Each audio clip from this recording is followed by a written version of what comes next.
जय, हम भारत की रेलवे बेचेंगे। भारत माता की जय, हम भारत की सेल बेचेंगे। भारत माता की जय, हम भारत का तेल बेचेंगे। भारत माता की जय, हम भारत की बिजली बेचेंगे। यहां जो लोग बैठे ये असली राष्ट्रवादियों की जमात है। हम हिंदू, मुसलमान, सिख, ईसाई में इस देश को बांटना नहीं चाहते। हम इस मुल्क से प्यार करने वाले लोग हैं। ऐसे काम मत करो भाजपाइयों, वरना तुम्हारा नाम इस देश की जनता मिट्टी में मिला देगी। मिट्टी में कहीं तुम रहोगे नहीं किसी लायक, क्योंकि तुम्हारा तो इतिहास है देश के साथ गद्दारी करने का। भाजपाइयों के जन्मदाता जो संस्था है आरएसएस, 52 साल तक उन्होंने तिरंगा झंडा नहीं फहराया। यह है इनका इतिहास। किसकी गुलामी कर रहे हैं ये लोग? नरेंद्र मोदी इंडिया की सरकार नहीं चला रहे। नरेंद्र मोदी अडानी की गुलामी कर रहे हैं, अडानी की सरकार चला रहे हैं। यह बात आपको समझनी पड़ेगी। क्या कहा था 2014 में नरेंद्र मोदी जी? भाइयों और बहनों, हमको सरकार में लेकर आओ, प्रधानमंत्री बनाओ। मुझे पता है स्विट्जरलैंड की किस किस बैंक में काला धन रखा है। वो सारा का सारा काला धन मैं हवाई जहाज पे लाद के लेकर आऊंगा और लाखों करोड़ का जो काला धन लाऊंगा तो आपके खाते में कितना जमा कर दूंगा? कितना जमा कर दूंगा? सबको याद है, कोई भूला नहीं,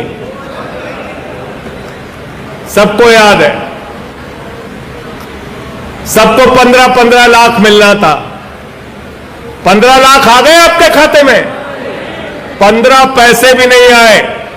किसान को कहा फसल का 2 गुना दाम देंगे, नहीं दिया। माताओं बहनों से कहा काला धन लाएंगे, हर खाते में 15 लाख देंगे, नहीं दिया। आपसे कहा 2 करोड़ नौकरी देंगे, आपसे कहा फसल का दाम देंगे, आपसे कहा काला धन लाएंगे, आपसे कहा महंगाई कम करेंगे, आपसे कहा 2022 15 अगस्त तक सबको पक्का मकान दे देंगे। सारे वादे पर झूठा साबित हुए देश के प्रधानमंत्री नरेंद्र मोदी। इसीलिए मैंने इनकी पार्टी का नाम भारतीय जनता पार्टी से बदलकर भारतीय झूठा पार्टी रख दिया। भारतीय झूठा पार्टी। क्या हासिल हो गया तुमको? क्या हासिल हो गया ये हिंदू मुस्लिम की राजनीति करके? क्या हासिल हो गया ये नफरत की राजनीति करके? जीरो लगाते लगाते थक जाओगे। इतना कर्जा एक आदमी को दे दिया, एक आदमी को 2.5 लाख करोड़ रुपए। और अडानी की संपत्ति मालूम है कितना? 11 लाख करोड़ रुपए। और नरेंद्र मोदी जी ने कितना पैसा माफ किया अपने दोस्तों का, पूंजीपतियों का मालूम है आपको? 13 लाख करोड़ रुपए। 13 लाख नहीं, 1300 करोड़ भी नहीं, 13,000 करोड़ भी नहीं, 13 लाख करोड़ रुपए। इतना पैसा माफ कर दिया, इतना पैसा माफ कर दिया। पूरा देश लूटने का काम मोदी जी की सरकार कर रही है। इतना पैसा देश का लूटा, इतना पैसा देश का माफ किया कि जीरो लगाते लगाते थक जाओगे। किसकी गुलामी कर रहे हैं लोग? नरेंद्र मोदी इंडिया की सरकार नहीं चला रहे। नरेंद्र मोदी अडानी की गुलामी कर रहे हैं, अडानी की सरकार चला रहे हैं। यह बात आपको समझनी पड़ेगी। ये अडानी की सरकार चला रहे हैं, ये इंडिया की सरकार नहीं चला रहे। नरेंद्र मोदी जी इंडिया के प्रधानमंत्री नहीं है, अडानी के प्रधानमंत्री हैं। आकाश में चले जाओ तो हवाई जहाज अडानी का, जमीन पे आ जाओ तो एयरपोर्ट अडानी का, समुद्र में चले जाओ तो सीपोर्ट अडानी का, पाताल में चले जाओ तो कोयला अडानी का, गैस अडानी का, बिजली अडानी की, पानी अडानी का, सड़क अडानी का, रेल अडानी का, खेल अडानी का, तेल अडानी का, पूरा हिंदुस्तान अडानी को दे दिया।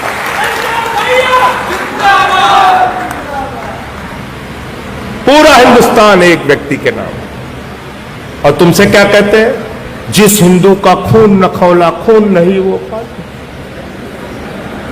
कहते नहीं कहते? तो इस बार जब कहे जिस हिंदू का खून न खौले, तो कह देना हमारा बहुत खून खौल रहा है, सारा पैसा लेके आओ।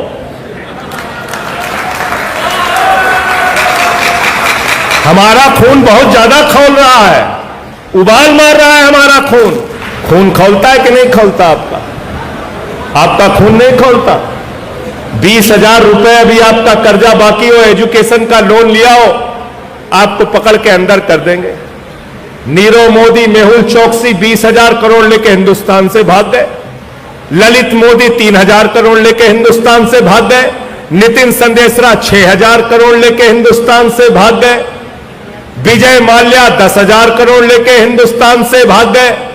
इनसे पूछो कहां है ललित मोदी, कहते पता नहीं। पूछो विजय माल्या कहां है, कहते पता नहीं। मोदी वॉशिंग पाउडर चल रहा है, सारे दांत चुटकियों में धुले, नरेंद्र मोदी वॉशिंग पाउडर। और बेशर्मी देखिए कि मोदी जी भ्रष्टाचार के बारे में भी बोलते हैं, कहते भ्रष्टाचार मुक्त भारत बनाना है। बीजेपी वालों का क्या कहना है? क्या कहना है इनका? हिंदू को मुसलमान से लड़ाओ, खाली हो जाओ तो हिंदू को सिख से लड़ाओ, खाली हो जाओ तो हिंदू को ईसाई से लड़ाओ, खाली हो जाओ तो हिंदू को हिंदू से लड़ाओ, जाट को गैर जाट से लड़ाओ, मराठा को गैर मराठा से लड़ाओ, किसान को पुलिस के जवान से लड़ाओ, पहलवान को पुलिस के जवान से लड़ाओ। पूरे देश में भाजपाइयों के पास कोई काम नहीं है, सिर्फ झगड़ा कराना है। अपने घर में बुला लो, वहां झगड़ा करा देंगे। तो एक का नाम हो गया इनका भारतीय झूठा पार्टी, और दूसरा क्या नाम है? भारतीय झगड़ा पार्टी। झगड़ा कराने वाले लोग, इनसे सावधान रहना। वो बरेली का ममीरे का सुरमा मिलता है, उस पर लिखा रहता है नक्कालों से, नक्कालों से, इनसे होशियार रहना। ये ऐसे लोग हैं, समाज को बांटने का काम कर रहे हैं, समाज को तोड़ने का काम कर रहे हैं। ऐसे काम मत करो भाजपाइयों, वरना तुम्हारा नाम इस देश की जनता मिट्टी में मिला देगी। मिट्टी में कहीं तुम रहोगे नहीं किसी लायक, क्योंकि तुम्हारा तो इतिहास है देश के साथ गद्दारी करने का। भाजपाइयों के जन्मदाता जो संस्था है आरएसएस, 52 साल तक उन्होंने तिरंगा झंडा नहीं फहराया। यह है इनका इतिहास, 52 साल तक तिरंगा झंडा नहीं फहराया। इसलिए इनसे कोई देशभक्ति नहीं सीखनी आपको, और धर्म से भी क्या लेना देना इनको। मैंने तो कहा था कि देखो ऐ दीवानों, ऐसा काम ना करो और राम का नाम बदनाम ना करो। तो भाजपाइयों ने कहा संजय सिंह जी, राम राम जपना, पराया माल अपना। ये ना राम के हैं, ना आम के हैं, ना किसी काम के हैं। ये दुश्मन अनाज के हैं। इनसे सावधान रहना है आपको। नफरत फैलाने का काम कर रहे हो, ये तुम्हारा हिंदू धर्म। लेकिन अगर नरेंद्र मोदी को कहीं से एक गलत फहमी है कि ईडी और सीबीआई का डर दिखा के संजय सिंह को खामोश कर दोगे, तो अपनी गलत फहमी उठा के कूड़ेदान में डाल लेना। मोदी जी, हम लोग तुम्हारी बंदर घुड़कियों से डरने वाले नहीं।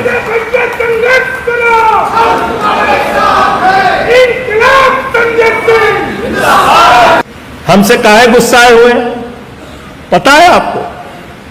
पता है, मैं अडानी के खिलाफ बोलता हूं इसलिए गुस्सा। मोदी के खिलाफ बोलूं तो भी चल जाएगा। बोले मोदी के खिलाफ बोलो तो ठीक है, चलेगा, लेकिन मालिक के खिलाफ मत बोलो। मोदी के खिलाफ बोलो, लेकिन मालिक के खिलाफ मत बोलो।